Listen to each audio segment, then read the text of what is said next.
এই যে ম্যাপ, বল খাজানা কোথায়? আগে বাবা বল, তারপরে বলবো। আরে বল তাড়াতাড়ি, সামনে দেখো।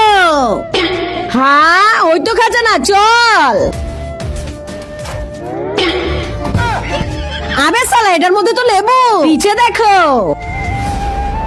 ওই দরজার পিছনে এক নাগরাজের কাছে আছে ওই খাজানা, কিন্তু তোদের মধ্যে যে কোনো একজনই যেতে পারবে। ভাই তুই লেবুটা ধর, আমি যেতেছি। আজকে এখান থেকে খাজানা নিয়েই যাব। এই নাগ, এই সোনা হীরা আমাকে দিয়ে দে। যদি এই সোনা হীরা চাস তাহলে ওই লেবুটা দে যেটা তোর ম্যাপে ছিল। দাঁড়াও, এখনই আসতেছি। ভাই তাড়াতাড়ি ওই লেবুটা দে। দেখার আগে বন্ধুরা, চ্যানেলটি নতুন খুলছি, তোমরা সাপোর্ট করবে বলে, কিন্তু তোমরা যদি সাবস্ক্রাইব না করো তাহলে কেমন হবে? যদি তোমার মা বাবাকে ভালোবেসে থাকো তাহলে প্লিজ চ্যানেলটা সাবস্ক্রাইব করে দিও। তোমার একটা সাবস্ক্রাইবের জন্য আমি এত কষ্ট করে ভিডিও বানাই। তুমি তোমার মাকে ভালোবাসো না বাবাকে? কমেন্ট বক্সে তার নামটা লিখে যাও। লেবু? হ্যাঁ, ওই লেবু দিয়ে তো আমি শরবত বানিয়ে ফেলছি। আবে সালা, ওই লেবু না হলে তো সোনা গয়না পাবো না।